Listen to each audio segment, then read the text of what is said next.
ಜನವರಿ 13ನೇ ತಾರೀಕು ಸೋಮವಾರ ಪುಷ್ಯ ಮಾಸದ ಹುಣ್ಣಿಮೆಯನ್ನು ಆಚರಿಸಲಾಗುತ್ತದೆ. ಹಿಂದೂ ಧರ್ಮದಲ್ಲಿ ಹುಣ್ಣಿಮೆ ಹಾಗೂ ಅಮಾವಾಸ್ಯೆಗಳಿಗೆ ಬಹಳಷ್ಟು ಮಹತ್ವ ನೀಡಲಾಗುತ್ತದೆ.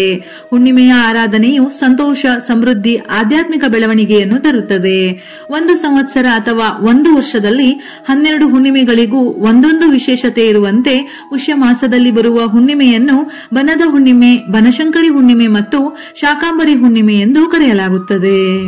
ಅತ್ಯಂತ ಪವಿತ್ರವಾದ ಈ ದಿನ ಹುಣ್ಣಿಮೆ ಉಪವಾಸದ ಜೊತೆಗೆ ಸತ್ಯನಾರಾಯಣನು ಭಗವಾನ್ ಮಹಾವಿಷ್ಣುವಿನ ಪ್ರತಿರೂಪವೇ ಆಗಿರುವುದರಿಂದ ಕುಟುಂಬದ ಸಂತೋಷ ಹಾಗೂ ಸಮೃದ್ಧಿಗಾಗಿ ವಿಶೇಷವಾಗಿ ಸತ್ಯನಾರಾಯಣ ಪೂಜೆಯನ್ನು ಮಾಡಲು ಇದು ಪ್ರಶಸ್ತವಾದ ದಿನ. ಪುಷ್ಯ ಹುಣ್ಣಿಮೆಯ ಇನ್ನೊಂದು ವಿಶೇಷತೆ ಎಂದರೆ ಮಾಘ ಸ್ನಾನವೂ ಕೂಡ ಈ ಹುಣ್ಣಿಮೆಯಿಂದ ಆರಂಭವಾಗುತ್ತದೆ. ಹುಣ್ಣಿಮೆ ತಿಥಿ ಸಮಯ ಜನವರಿ 13 ಸೋಮವಾರ ಬೆಳಿಗ್ಗೆ 5:03 ಆರಂಭವಾಗಿ ಜನವರಿ 14 ಮಂಗಳವಾರ ಬೆಳಿಗ್ಗೆ 3:56 ಮುಕ್ತಾಯವಾಗುತ್ತದೆ. ಈ ದಿನ ಲಕ್ಷ್ಮಿ, ವಿಷ್ಣು ಹಾಗೂ ಚಂದ್ರದೇವರನ್ನು ಆರಾಧಿಸುವ ದಿನ. ಅದರಲ್ಲೂ ಹುಣ್ಣಿಮೆಯ ದಿನ ವಿಶೇಷವಾಗಿ ಲಕ್ಷ್ಮೀದೇವಿಯನ್ನು ಆರಾಧಿಸಿ ಪೂಜಿಸುವುದರಿಂದ ಆರ್ಥಿಕ ಬಿಕ್ಕಟ್ಟಿನ ನಿವಾರಣೆ, ಧನ ಕನಕ ವೃದ್ಧಿಯಾಗಿ ಮನೆಯಲ್ಲಿ ಸಂತೋಷ ಮತ್ತು ಸಮೃದ್ಧಿ ತುಂಬಿರುತ್ತದೆ.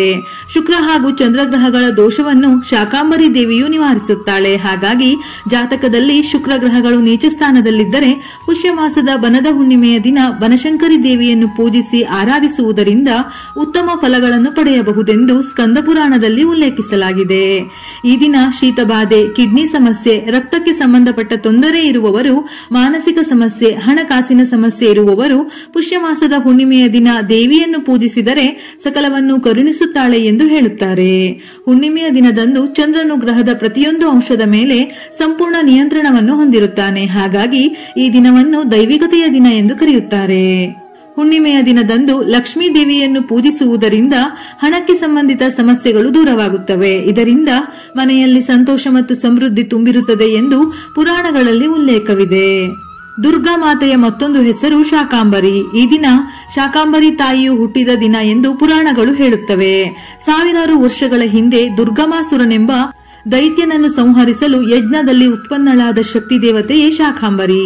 ಆ ಕಾಲದಲ್ಲಿ ಬಹಳ ದುರ್ಭಿಕ್ಷೆ ಇದ್ದರಿಂದ ತಾಯಿ ಬರುವಾಗ ಹಲವಾರು ತರಕಾರಿಗಳನ್ನು ತಂದು ಜನರನ್ನು ಉದ್ಧರಿಸಿ ಆಶೀರ್ವದಿಸಿದಳು. ಆ ದಿನದಿಂದಲೇ ಶಾಕಾಂಬರಿ ತಾಯಿ ಎನ್ನುವ ಹೆಸರು ಉದ್ಭವವಾಯಿತು.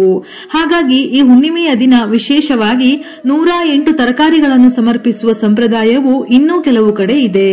ಪುಷ್ಯ ಪೂರ್ಣಿಮೆಯಂದು ಪವಿತ್ರ ನದಿಯಲ್ಲಿ ಸ್ನಾನ ಮಾಡುವುದರಿಂದ ಮೋಕ್ಷ ಪ್ರಾಪ್ತಿಯಾಗುತ್ತದೆ ಎಂದು ಹೇಳುತ್ತಾರೆ. ಆದರೆ ಈಗಿನ ಕಾಲಕ್ಕೆ ಅನುಗುಣವಾಗಿ ಜೀವಿಸುವುದರಿಂದ ನಾಳೆಯ ದಿನ ಬ್ರಹ್ಮ ಮುಹೂರ್ತದಲ್ಲಿ ತಲೆ ಸ್ನಾನ ಮಾಡಬೇಕು. ಸ್ನಾನ ಮಾಡುವ ನೀರಿಗೆ ಸ್ವಲ್ಪ ಗಂಗಾಜಲ, ತುಳಸಿ ದಳ ಅಥವಾ ಗಂಗಾಜಲದಷ್ಟೇ ಶ್ರೇಷ್ಠವಾದ ವಿಭೂತಿಯನ್ನು ಸೇರಿಸಿ ಸ್ನಾನ ಮಾಡುವುದು ಉತ್ತಮ.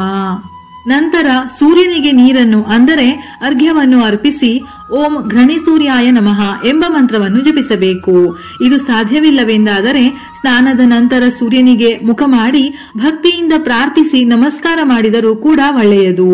ಬ್ರಹ್ಮ ಮುಹೂರ್ತದಲ್ಲಿ ಲಕ್ಷ್ಮೀ ದೇವಿಗೆ ಸಂಬಂಧಪಟ್ಟಂತಹ ಈ ಒಂದು ಪರಿಹಾರ ಮಾಡಿದ್ದಲ್ಲಿ ಲಕ್ಷ್ಮೀ ದೇವಿ ನಿಮ್ಮ ಮನೆಗೆ ಆಗಮಿಸುತ್ತಾಳೆ. ಮನೆಯಲ್ಲಿ ಯಾವುದೇ ರೀತಿಯ ಧನ ಕನಕ ಸಂಪತ್ತುಗಳು ಕೊರತೆಯಾಗದಂತೆ ನೋಡಿಕೊಳ್ಳುತ್ತಾಳೆ. ಬೆಳಗಿನ ಬ್ರಹ್ಮ ಮುಹೂರ್ತದಲ್ಲಿ ಸಕಾರಾತ್ಮಕ ಶಕ್ತಿ ಅಥವಾ ಪಾಸಿಟಿವ್ ಎನರ್ಜಿ ಜಾಸ್ತಿ ಇರುವುದರಿಂದ ಈ ಸಮಯದಲ್ಲಿ ಮಾಡಿದ ಪ್ರಾರ್ಥನೆ, ಆರಾಧನೆ ಪ್ರತಿಯೊಂದು ಫಲಿಸುತ್ತದೆ ಎಂದು ಹೇಳುತ್ತಾರೆ.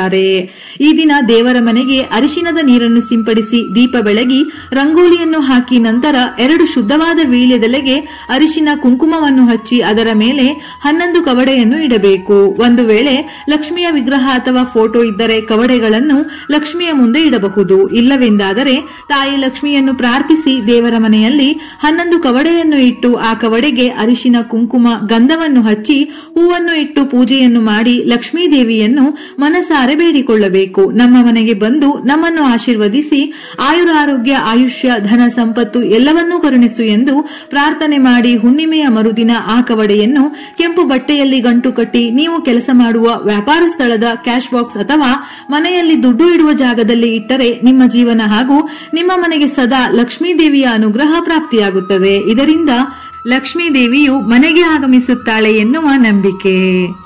ಆದರೆ ಈ ಒಂದು ಪರಿಹಾರವನ್ನು ಬೆಳಿಗ್ಗೆ ಬ್ರಹ್ಮ ಮುಹೂರ್ತದಲ್ಲಿ ಎದ್ದು ತಲೆಸ್ನಾನ ಮಾಡಿದ ನಂತರವೇ ಮಾಡಬೇಕು.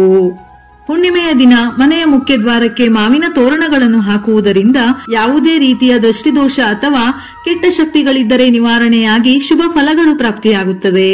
ಇದರ ಜೊತೆಯಲ್ಲಿ ಮುಖ್ಯ ದ್ವಾರಕ್ಕೆ ಅರಿಶಿನದ ಲೇಪನದಿಂದ ಸ್ವಸ್ತಿಕವನ್ನು ಬರೆದರೆ ಖಂಡಿತ ತಾಯಿ ಲಕ್ಷ್ಮಿಯು ನಿಮ್ಮನ್ನು ಹರಸಿ ಮನೆಗೆ ಆಗಮಿಸುತ್ತಾಳೆ.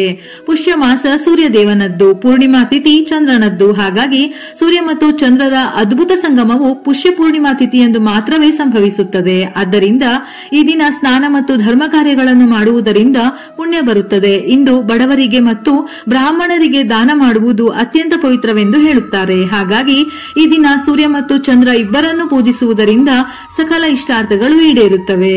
ಪೂಜೆಯ ಸಮಯದಲ್ಲಿ ಲಕ್ಷ್ಮೀ ದೇವಿಗೆ ಅಲಂಕಾರಿಕ ವಸ್ತುಗಳನ್ನು ಅರ್ಪಿಸಬೇಕು. ಹೀಗೆ ಮಾಡುವುದರಿಂದ ಹಣದ ಕೊರತೆ ದೂರವಾಗುತ್ತದೆ, ಸಂಪತ್ತು ಸಮೃದ್ಧಿ ಲಭಿಸುತ್ತದೆ. ಹುಣ್ಣಿಮೆಯ ಯೋಗದಲ್ಲಿ ಲಕ್ಷ್ಮೀ ಸಮೇತ ಮಹಾವಿಷ್ಣುವನ್ನು ಪೂಜಿಸಿ ಕೇಸರಿ ಮಿಶ್ರಿತ ಹಾಲನ್ನು ನೈವೇದ್ಯ ಮಾಡಿದರೆ ತುಂಬಾ ಒಳ್ಳೆಯದು. ಈ ದಿನ ಲಕ್ಷ್ಮೀ ದೇವಿಗೆ ಅಕ್ಕಿಯನ್ನು ತೊಳೆದು ನೈವೇದ್ಯ ಮಾಡಿ ನಂತರ ಆ ಅಕ್ಕಿಗೆ ಸ್ವಲ್ಪ ಬೆಲ್ಲವನ್ನು ಸೇರಿಸಿ ಗೋವಿಗೆ ಗೋಗ್ರಾಸ ನೀಡಬೇಕು. ಇದರಿಂದ ಮನೆಯ ಸದಸ್ಯರಿಗೆ ಅಥವಾ ಕುಟುಂಬದಲ್ಲಿ ಏನಾದರೂ ಕಂಟಕವಿದ್ದರೆ ಪರಿಹಾರವಾಗುತ್ತದೆ. ನಾಳೆ ಸಂಜೆ ಸೂರ್ಯಾಸ್ತದ ನಂತರ 2 ತುಪ್ಪದ ದೀಪವನ್ನು ಹಚ್ಚಿ ದೀಪಕ್ಕೆ ಸ್ವಲ್ಪ ಅರಿಶಿನ ಕುಂಕುಮವನ್ನು ಸೇರಿಸಿ ಮನಸ್ಸಿನಲ್ಲಿರುವ ನಿಮ್ಮ ಕೋರಿಕೆಯನ್ನು ಪ್ರಾರ್ಥಿಸಿ ತುಪ್ಪದ ದೀಪವನ್ನು ಬೆಳಗಿ. ಇದರ ಜೊತೆಯಲ್ಲಿ ನಾಳೆ ದೇವಿಗೆ ಸಂಬಂಧಪಟ್ಟಂತಹ ಸ್ತೋತ್ರ ಮಂತ್ರಗಳನ್ನು ಪಠಿಸುವುದು ಅಥವಾ ಕೇಳುವುದು ತುಂಬಾನೇ ಒಳ್ಳೆಯದು. ನಾಳೆಯ ದಿನ ವಿಶೇಷವಾಗಿ ಮಹಿಳೆಯರು ಮುತ್ತೈದೆಯರಿಗೆ ಅರಿಶಿನ ಕುಂಕುಮದ ಜೊತೆ ತಾಂಬೂಲವನ್ನು ಹಾಗೂ ನಿಮ್ಮ ಶಕ್ತಿಗನುಸಾರವಾಗಿ ಬೆಲ್ಲವನ್ನು ದಾನವಾಗಿ ನೀಡಿ. ಇಲ್ಲವೆಂದಾದರೆ ಯಾವುದಾದರೂ ದೇವಿಯ ದೇಗುಲಕ್ಕೆ ಹೋಗಿ ಉಡಿಯನ್ನು ತುಂಬಿ ನಿಮ್ಮ ಕೈಲಾದ ಸಣ್ಣ ಪುಟ್ಟ ಸೇವೆಗಳನ್ನು ಮಾಡಿದರೂ ಆರ್ಥಿಕ ಬಿಕ್ಕಟ್ಟು ನಿವಾರಣೆಯಾಗಿ ಆರೋಗ್ಯ ವೃದ್ಧಿಯಾಗುವುದಲ್ಲದೆ ಮನೆತನ ಅಂದರೆ ಕುಟುಂಬ ಏಳಿಗೆ ಆಗುತ್ತದೆ. ಲಕ್ಷ್ಮೀ ದೇವಿಯ ಆಶೀರ್ವಾದದ ಜೊತೆ ಮನೆಯಲ್ಲಿ ಸುಖ ಸಂತೋಷ ನೆಮ್ಮದಿ ನೆಲೆಸುತ್ತದೆ. ವಿಡಿಯೋ ಇಷ್ಟ ಆಗಿದ್ದಲ್ಲಿ ಮರೆಯದೆ ಲೈಕ್ ಮಾಡಿ, ನಮ್ಮ ಚಾನೆಲ್ ಅನ್ನು ಸಬ್ಸ್ಕ್ರೈಬ್ ಮಾಡಿ. ಇದೇ ರೀತಿಯ ಮನಮುಟ್ಟುವ ಉಪಯುಕ್ತ ಮಾಹಿತಿಗಳಿಗಾಗಿ ಮತ್ತೆ ಭೇಟಿಯಾಗೋಣ.